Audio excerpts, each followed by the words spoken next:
বিন দিনার আলাইহি রাহমার কথা বলছি, যিনি 60 বার হজ করেছেন। তিনি একবার হজে গিয়েছেন, দেখলেন ওই বছর প্রচুর হাজি হলো, প্রচুর হাজি।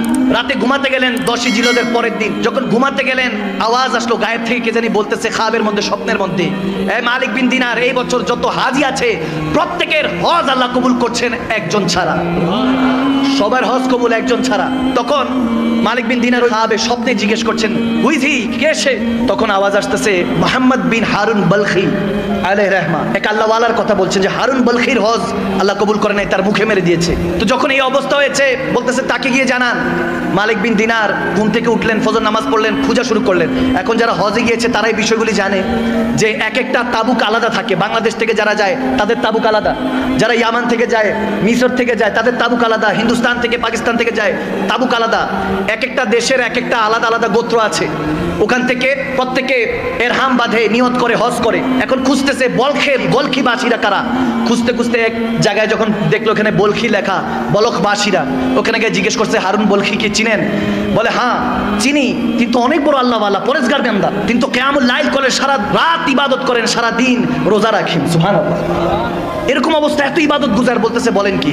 বলে ওনার ঠিকানা কই? বলে হুজুর যে পাহাড়ে গেলে একটা ছোট্ট ঘরে দেখবেন ইবাদত করছে মনে হয়। গেল হযরত মালিক বিন দিনার কাছে গিয়ে দেখতেছে এখন ইবাদত করছে। যখন ইবাদত করছে নামাজ সালাম ফিরালো, সালাম দিলেন মালিক বিন দিনার, আসসালামু আলাইকুম ইয়া মুহতারাম। তিনি ওয়ালাইকুম আসসালাম ইয়া মালিক বিন দিনার বলেন। সুবহানাল্লাহ।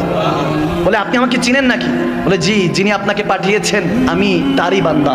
যখন মালিক বিন দিনার বলে আপনি এত পরেজগার ব্যক্তি, আপনি জানেন আমি কে? বলে এটাও জানি, নিশ্চয়ই কেউ না কেউ খাবে আপনাকে বলেছে যে আমার হজ এই বছরও কবুল হয় নাই। অবাক হয়ে গেলেন, স্ট্রেঞ্জ হয়ে গেলেন। বলে ব্যাপার কি?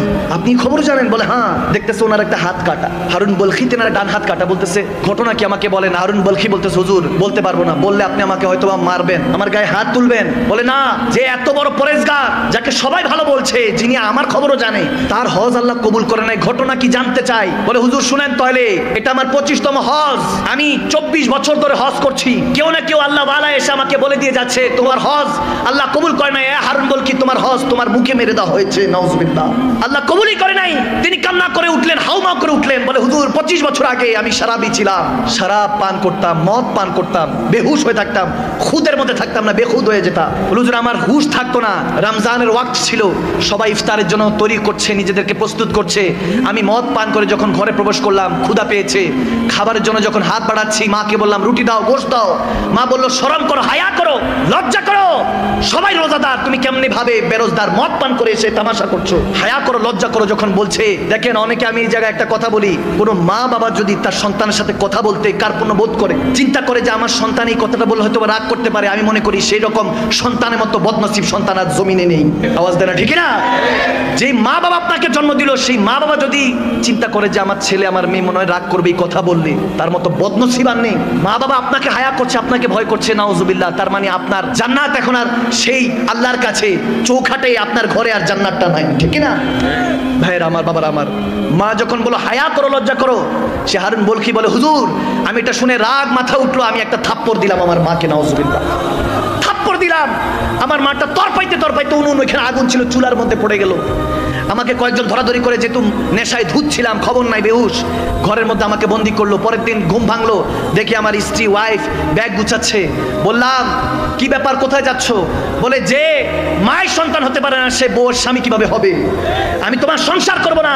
বলে আমার মা কই? বলে তোমার মা রাতের বেলায় জানাজা হয়ে গিয়েছে। চিৎকার দিল সন্তান। বলে কি বলো? আমার মা জানাজা হয়েছে, আমাকে জানো নাই? বলে তুমি তো নেশায় ধুচ্ছিলা, তোমার মা তোমার থাপ্পড় পেয়ে নাউজুবিল্লাহ ওই উনুনের মধ্যে, আগুনের মধ্যে পড়ে ওখানে ইন্তেকাল হয়েছে। যেতে যেতে বলেছে আমার সন্তান যাতে আমার মুখ না দেখে। বদকিসমত ওই সন্তান। হারুন বলখি বলতেছে হুজুর এই কথা শোনার সাথে আমি একটা দা উঠালাম, ছুরি উঠালাম, হাতটার মধ্যে ডান হাতে কোপ দিয়ে হাতটাই ফেলে দিলাম।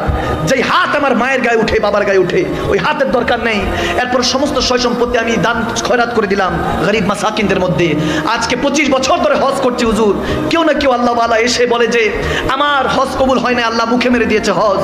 তখন মালিক বিন দিনার রেগে গেলেন, বলে আরে মার উপরে যে অত্যাচার করে সে কিভাবে মানুষ হতে পারে? মালিক বিন দিনার তার গায়ে একটা থাপ্পড় মারলেন, তার গালের মধ্যে থাপ্পড় মারলেন।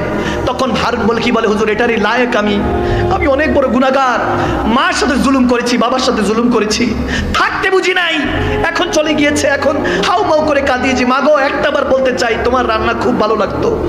বাবা গো একবার বলতে চাই তুমি আমার জন্য যে পরিশ্রম করো কখনো বুঝতে দাও না তোমার মনের কষ্টগুলি।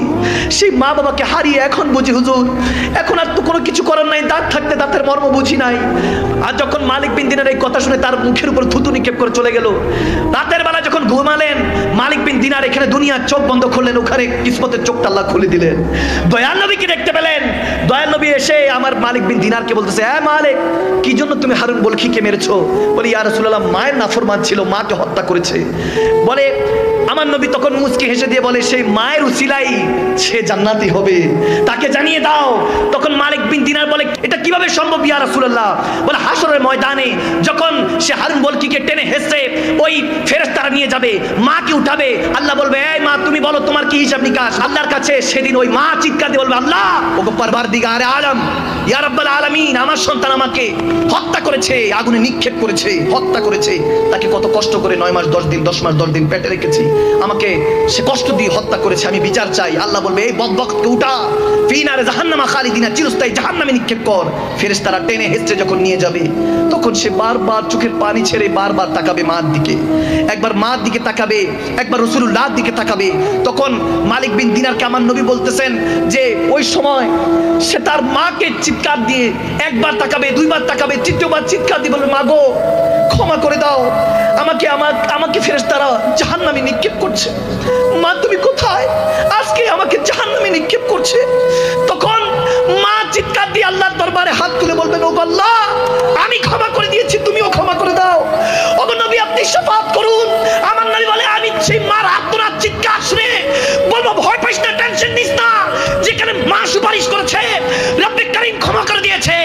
ওয়ারযুকনা শাফাতাহু ইয়াউমাল কিয়ামা, ওই দিন নবী সুপারিশ করে মালিক বিন দিনারকে বলছে শুধু মার চোখের পানির জন্য, যে মাকে সে হত্যা করেছে আগুনে নিক্ষেপ করে, সেই মা জাহান্নাম থেকে উদ্ধার করে তার উসিলায় আল্লাহ তাকে জান্নাতি বানিয়ে দিবে। আমি বলতে চাই ভাইয়ের আমার, বিররুল ওয়ালিদাইন মা বাবার খেদমত করুন, যদি বিছানায় পড়ে থাকে তারপরও খেদমত করুন। মা বাবার খেদমতের উপরে কিছু নেই দুনিয়াতে।